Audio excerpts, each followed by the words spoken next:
என்ன சமையலோ என்ன சமையலோ.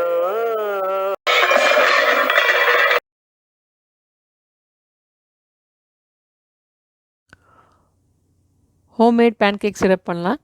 அதுக்கு 1 கப் வெல்லம் போட்டுருக்கேன்.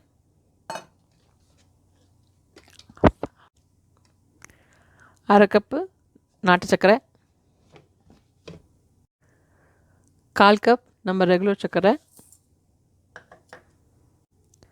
ஒரு 4 ஏலக்காய், ஒரு 2 இன்ச்சுக்கு சினமன் இருக்குது. இதை நல்லா க்ரஷ் பண்ணி சர்க்கரையோடு போட்டுடலாம்.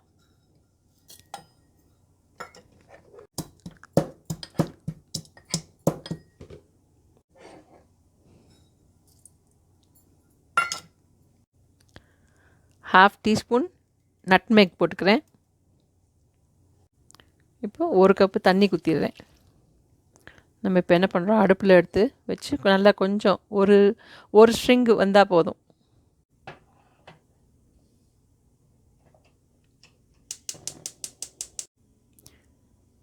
இப்போ அடுப்பை கொஞ்சம் பெருசில் வச்சிடலாம். இப்போ வெல்லம் சர்க்கரை எல்லாம் நல்லா கொதிக்க ஆரம்பிச்சிருக்கு. இப்போ அடுப்பை சின்னதில் வச்சிடலாம். ஒரு தட்டை வச்சு மூடி ஒரு 10 நிமிஷம் நல்லா அது கொதிக்கிட்டோம். 10 நிமிஷம் டைமர் போட்டுக்கோங்க. அது முடிஞ்ச உடனே செக் பண்ணிக்கலாம் எவ்வளோ தூரம் அந்த கன்சிஸ்டன்சி இருக்குதுன்னு. கரெக்டாக இருக்குதுன்னா நம்ம ஆஃப் பண்ணிடலாம்.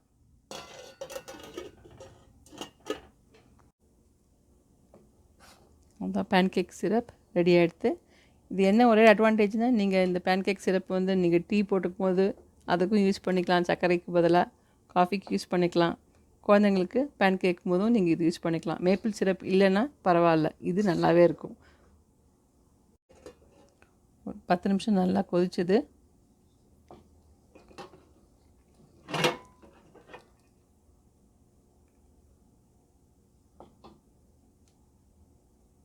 லைட்டாக ஒரு பிசுபிசுப்பு இருக்குது. அந்த பிசுபிசுப்பு இருந்தால் போதும். ஏன்னா ஆறுனதுக்கப்புறம் ரொம்ப கெட்டியாகிடும். ஸோ கொஞ்சோண்டு இருந்தால் போதும். அடுப்பு ஆஃப் பண்ணதுக்கப்புறமா 1/4 கப்பு ஹனி போட்டுடலாம். அதில் நல்லா ஆறுனதுக்கப்புறமா ஒரு கிளாஸ் பாட்டிலில் போட்டு நீங்கள் ஃப்ரிட்ஜில் வச்சுக்கலாம். இப்போ பேன்கேக் சிரப் நல்லா ஆறி போய்டுது. கன்சிஸ்டன்சி பார்த்துக்கோங்க. உங்களுக்கு இன்னும் கொஞ்சம் திக்காக இருக்குதுன்னு ஃபீல் பண்ணிங்கன்னா ஒரு 1/4 கப்பு வெந்நீர் ஊற்றிக்கோங்க. ஆனால் அடுப்பில் வைக்க வேண்டாம். திருப்பி ஒரு வடிகட்டி இருந்ததுன்னா இதை யூஸ் பண்ணி ஒரு பாட்டில் ஜாரில் போட்டு வச்சுருந்தேன். எக்லெஸ் பேன்கேக் பண்ணலாம். அதுக்கு 1/4 கப்பு ஆல்மண்ட்ஸ் போட்டிருக்கேன். ஒரு 10 நிமிஷம் வெந்நீரில் போட்டிங்கன்னா ஈஸியாக தோலி எடுத்துடலாம். ½ கப் ஓட்ஸ் போட்டுருக்கேன். இன்னொரு ½ கப், ஸோ 1 கப்பு ஓட்ஸ் போட்டுருக்கேன். இப்போ ஆல்மண்டும் ஓட்ஸையும் நம்ம நல்லா க்ரஷ் பண்ணிக்கலாம். நல்லா பவுடராக பண்ணியாச்சு. இப்போ இதோட ஒரு 1/4 கப்பு சப்பாத்தி மாவு போட்டுக்கலாம். 1/4 கப்பு சப்பாத்தி மாவு, 1/4 teaspoon salt,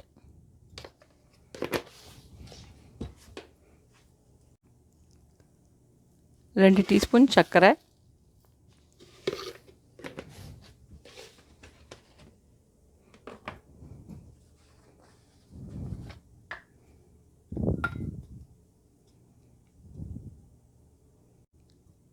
1 teaspoon cinnamon powder.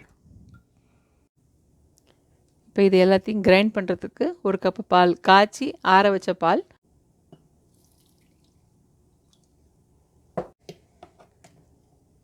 கரெக்டாக இருக்குது. அங்கங்கே கொஞ்சம் கட்டி இருக்குது. இன்னும் கொஞ்சம் 1 கப்பு பால் ஊற்றிருக்கேன். ஒரு 1/4 கப்பு தண்ணி ஊற்றி நல்லா கிரைண்ட் பண்ணிக்கலாம். பேன்கேக் பேட்டர் ரெடி ஆகிடுது. ஸோ மிக்சியிலேருந்து நான் வேறு பாத்திரத்தில் மாற்றின்ட்டேன். ஸோ இதில் நம்ம 3/4 teaspoon baking powder, ½ teaspoon baking soda, இப்போ 1/2 டீஸ்பூன் லெமன் ஜூஸ் போட்டு நல்லா மிக்ஸ் பண்ணிடலாம். மிக்ஸ் பண்ணிவிட்டு நம்ம ஒரு 5 மினிட்ஸ் அப்படியே வச்சிடலாம். கொஞ்சம் நேரம் அதுக்குள்ளே நம்ம கல்லை சூடு பண்ணிக்கலாம். பேன்கேக் டாப்பிங்க்கு கொஞ்சம் சாக்லேட் சிப்ஸ் வச்சுருக்கேன். கொஞ்சம் பட்டர்ஸ்காட்ச் இருக்குது. கொஞ்சம் யூஸ் பண்ணிக்கிறதுக்கு ஒரு 2லேருந்து 3 டீஸ்பூன் நெய். நம்ம டாப்பிங் வேறு ஏதாவது நீங்கள் பனானா போட்டுக்கலாம், ஸ்ட்ராபெரி போட்டுக்கலாம். இப்போ கல் நல்லா சூடாக எடுத்து கொஞ்சம் சின்னதில் வச்சுட்டு ஆல்ரெடி கொஞ்சம் நெய் போட்டிருக்கேன்.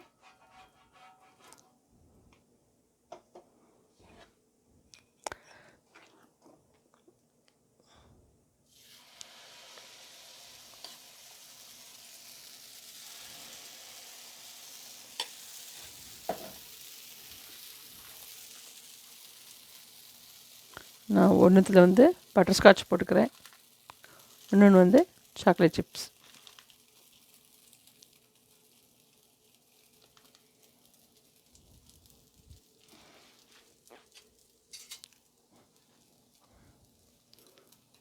பாருங்கள், நல்லா பபுள்ஸ் வருது பார்த்தீங்களா? ஏன்னா நம்ம பேக்கிங் சோடா லைம்லாம் போட்டிருக்கிறதுனால அந்த பபுள்ஸ் கொஞ்சம் வரும், நல்லா சாஃப்டாகவும் இருக்கும்.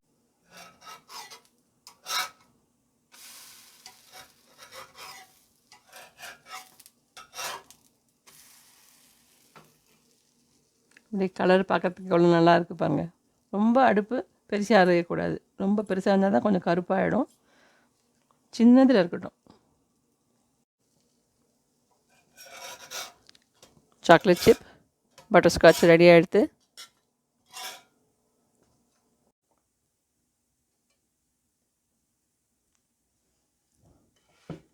பேன்கேக் சிரப் ரெடி ஆகிடுது.